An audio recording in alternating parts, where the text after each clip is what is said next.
नमस्कार साथियों, WTV के नारी कलम कार्यक्रम में आपका स्वागत है। मैं आपकी होस्ट, आपकी सखी कृतिका हाजिर हूँ आपके साथ एक और कलमकार को लेकर जो आज हमारी शाम को फिर रोशन करेंगी अपनी कविताओं से। साथियों, आज की हमारी जो गेस्ट हैं वो है श्रीमती भावना मिश्रा जी और लिखती हैं, वो कविताएं लिखती हैं, काफी सामाजिक कार्यों से जुड़ी हुई हैं और आइए हम उन्हें स्क्रीन पर अब अपने साथ जोड़ते हैं, श्रीमती भावना मिश्रा जी को।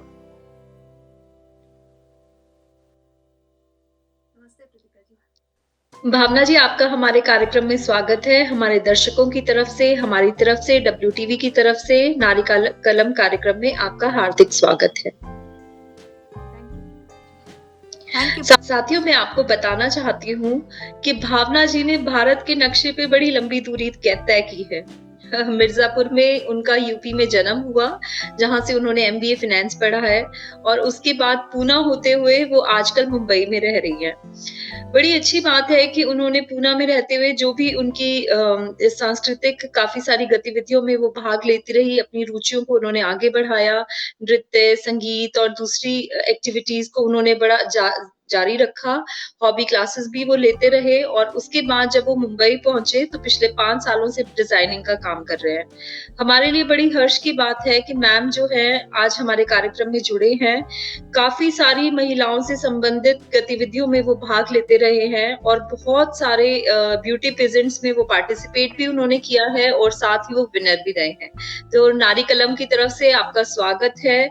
कविताएं लिखने का वो शौक रखते हैं, ब्रेस्ट कैंसर जैसी बीमारी पर वो महिलाओं का सहयोग करते हैं। तो मैम, आप हमारे कार्यक्रम में आए हैं, हमारे दर्शकों की तरफ से, WTV की तरफ से आपका हार्दिक स्वागत है। हमारे लिए बड़े गर्व की बात है कि आज आप हमारे कार्यक्रम से जुड़े हैं।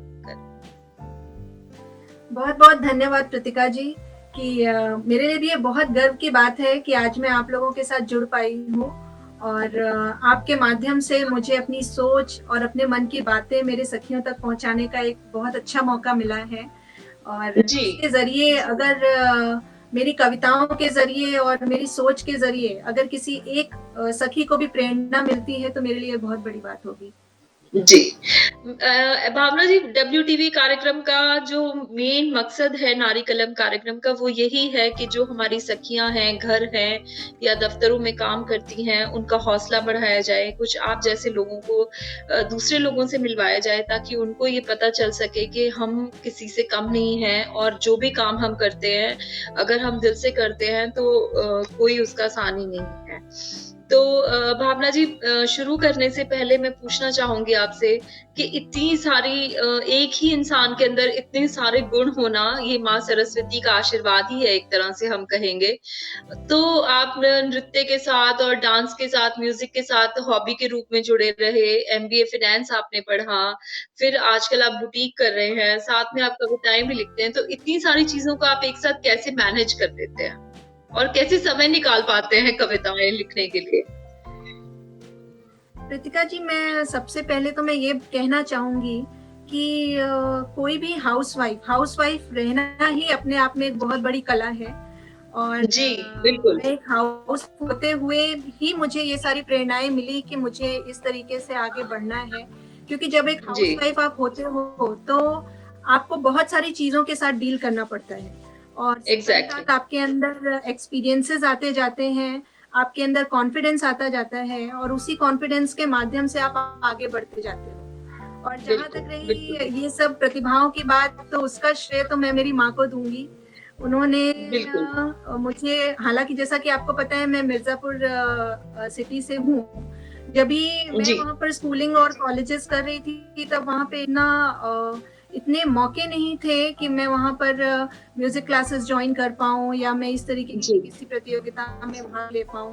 बट मेरी माँ ने मुझे हर तरह से आगे बढ़ाया और मेरे पिताजी ने मुझे कभी किसी चीज के लिए नहीं रोका। हालांकि मैं मेरे परिवार में अकेली बेटी थी और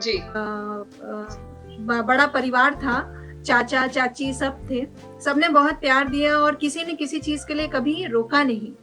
मर्यादाओं में तो हर चीज करने की अनुमति मुझे मिलती रही और यही कारण रहा कि मैं अपनी प्रतिभाओं को खोजती चली गई और उसे पाती चली गई। जी, तो हमारी नारी कलम कार्यक्रम की तरफ से आपके पूजनीय माता-पिताजी और जो भी परिवार में दूसरे सदस्य थे, उनकी भी चरणों में हमारा सलाम है और वंदन है। हमारी ये जो है उन तक हमारी जो दुआएँ हैं वो उन तक ज़रूर पहुँचाइएगा कि उन्होंने अपनी बेटी प्रीतिका को जी, और मैं एक बात और कहना चाहूँगी। जी, एक्चुअली मेरे माता-पिता के साथ-साथ मैं यहाँ पर मेरे पति और मेरे ससुर जी को भी यहाँ पर इसका श्रेय देना चाहूँगी।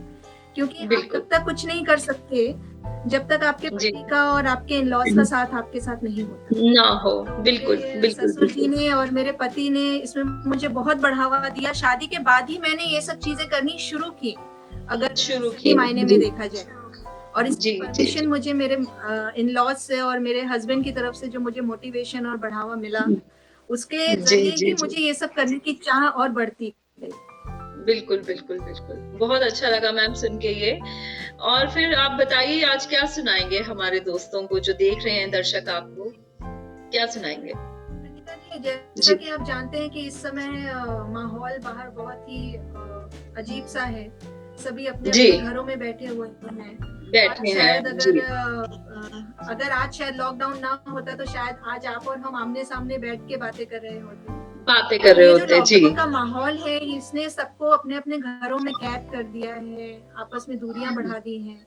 तो मेरी जी, पहली कविता तो इस माहौल के ऊपर ही होगी। और जी, उसके बाद मेरी कुछ सोच है और मेरी कुछ अंदर की भावनाएं हैं। असल में मैं जो जी, मेरी कविताएं लिखती हूँ, मैं खुद से जी, बातें करते हुए लिखती हूँ। मैं अपने आप को खुद की ही सखी बनाकर उससे सारी बातें जी, करती हूँ और उसी को एक कविता के रूप में परिपूर्ण करती हूँ। जी, तो जी, जी। मेरी पहली कविता लॉकडाउन के ऊपर होगी। ठीक है जी, सुनाइए। हाँ जी।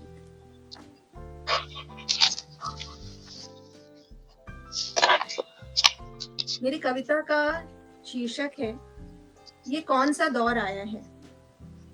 जी, जाने ये कौन सा दौर है, सुनाई देता एक सन्नाटा सा सब ओर है। कभी जिन सड़कों पर लोगों के काफिले हुआ करते थे, आज उन सड़कों पर सिर्फ खामोशियों का शोर है। माना कि दूरियां होती थी दिलों में, पर फिर भी मिलना तो होता था। मंजिलें भले एक ना हो, पर साथ चलना तो होता था।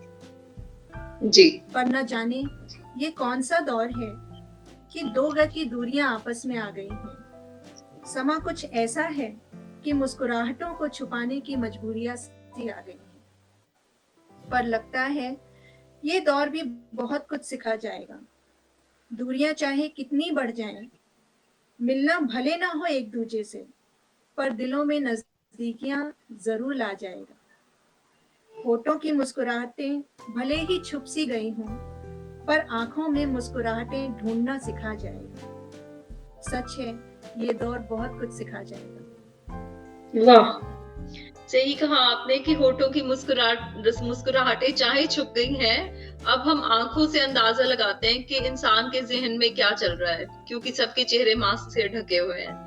और वाक़ई आपने ये समसामयिक रचना है कोरोना की, सब लोग बच्चे, बूढ़े, बुज़ुर्ग, हम लोग सब जो एक तरह से कह सकते हैं कि बंद गए हैं। चाह कर भी हम बाहर नहीं निकल पाते हैं क्योंकि स्वास्थ्य के कारणों से। तो बड़ा अच्छा लगा भावना जी और अगली कविता की तरफ चलते हैं। क्या सुनाएँगे आप? अगली कविता मेरी कृतिका जी है। उन सखियों को मैं माध्यम बना रही हूँ, जो कि अपनी जी, ख्वाहिशें बाहर नहीं निकाल पाती हैं और जी, जिसकी वजह से उनके अंदर जो कला है, जो प्रतिभा है, वो सोचती हैं जी, कि मेरी और कला और मेरी प्रतिभा कुछ भी नहीं रह गई है और अब मुझे इसका त्याग कर देना चाहिए, इसको छोड़ देना चाहिए। तो जी, मेरी ये कविता उनको प्रेरणा देने के लिए है, उन सखियों को प्रेरणा देने के लिए है कि चाहे जितना भी कठिन समय हो और चाहे जितनी भी आपके सामने परेशानियां, बाधाएं आए, चाहे वो परिवार की तरफ से हो, चाहे वो आपके स्वयं की तरफ से हो, आपको जी, रुकना नहीं है और आपको अपने उस सही पल का इंतजार करना है, जो आपको वो एक मौका दे जाएगा कि आपको आगे बढ़ने से कोई नहीं रोक पाएगा। तो रुक मैं शुरू सकते जी, करती हूँ अपनी वो कविता। जी, ये जी, मैं अपने अपने मन की सखी को बोधित करते हुए कहूंगी। जी, जरा जी, जी। सुन सखी, संभल जरा, अपने कदमों को थम थम के रख जरा। माना ख्वाहिशें बहुत हैं मन के इस बंद कोठरी में, उन अरमानों को एक एक कर परख जरा। थम जरा, थम थम कर एक एक पंछी को खोल जरा। सोचती होगी तू सखी, मैं क्यों रोकती हूँ तुझे, आखिर क्यों, क्यों नहीं। हर एक दिन, हर एक रात, हर एक क्षण, हर एक पल अपने सपनों को जीने से रोकती हूँ तुझे। पर तू पर तू सुन तो सखी, मैं तेरी अपनी हूँ, तेरी साथी, तेरी सहेली हूँ। रोकती हूँ तुझे कि तू एक नारी है, तेरे कंधों पर जिम्मेदारियां बहुत भारी हैं। तुझे हर दिल को, हर मन को खुश करना है, सबको खुश करते हुए अपने सपनों पर खरे उतरना है। धीरज धर, होंगे तेरे सारे सपने पूरे, एक एक कर। क्या हुआ अगर तू पत्नी है, बेटी है, माँ है या बहू है, बहुत सारे रिश्तों में बंधी है। जी। पर तू रुक जरा, थम जरा, अपने यकीन पर यकीन कर। तू जरूर उठेगी एक दिन, आसमानों को छुएगी एक दिन। बस एक सही पल की तलाश कर, जिम्मेदारियों को निभाते हुए खुद पर भी तो जरा विश्वास कर। जिस दिन तुझे वह तेरा एक पल मिल जाएगा, उस दिन तुझे मैं तो क्या, कोई ना रोक पाएगा। खुद को खुद की ही सखी बना, मैंने स्वयं को समझा रखा है। आशाओं और सफलताओं के आसमान में एक चांद अभी मेरे नाम का भी खिलना है। धन्यवाद। वाह! आपने कहा इसमें कि ख्वाहिशें पूरी होंगी, सपने एक-एक करके पूरे होंगे। वाक़ई जो हम महिलाएँ हैं, मुझे लगता है कि हम जब घर का काम कर रहे होते हैं या कभी कहीं जा रहे हैं, ड्राइव कर रहे हैं, हम खुद से बात करते हैं। हम सोचते हैं कि हमने ज़िंदगी में क्या खोया, क्या पाया या किसी ने हमारे साथ अच्छा किया, बुरा किया, सब इस तरह की बातें मुझे लगता है कि हम जब भी अकेले होते हैं, तो हम खुद से बात कर रहे होते हैं। और मैं समझ सकती हूँ कि किस स्थिति में ये लिखी जाती हैं कविताएँ कि वो खुद के मन में वो विचार चल रहे होते हैं, हम खुद से बातें कर रहे होते हैं। तो बड़ा अच्छा लगा भावना जी सुन के ना और मुझे लगता है कि हम सभी सखियाँ जो हैं वो एक ही तरह की हैं, मोर लेस। हम सब लोग एक जैसे हैं। कम या ज़्यादा लेकिन हम हैं एक जैसी, हमारी स्टेट ऑफ माइंड बिल्कुल जी, एक जैसी है। नारी तो रूप ही एक देवी का है। जी। तो हम सब तो उसी एक सोर्स से ही निकले हुए हैं, तो समानताएं जी, तो जी। हम सभी नारियों में एक ही हैं। रहती हैं। बिल्कुल, बिल्कुल, बिल्कुल। तो बढ़ते हैं अगली कविता की तरफ। जी जरूर। जी। जैसा कि मैंने आपको बताया प्रीतिका जी कि मैं कविताएं इसी माध्यम से लिखती हूँ कि मैं मेरी स्वयं की सखी हूँ, और फिर जी। मैं एक बार फिर अपने आप को अपनी सखी मान अपने को ही समझा रही हूँ। जी। मेरी इस कविता का शीर्षक है ना समझी। ना समझी।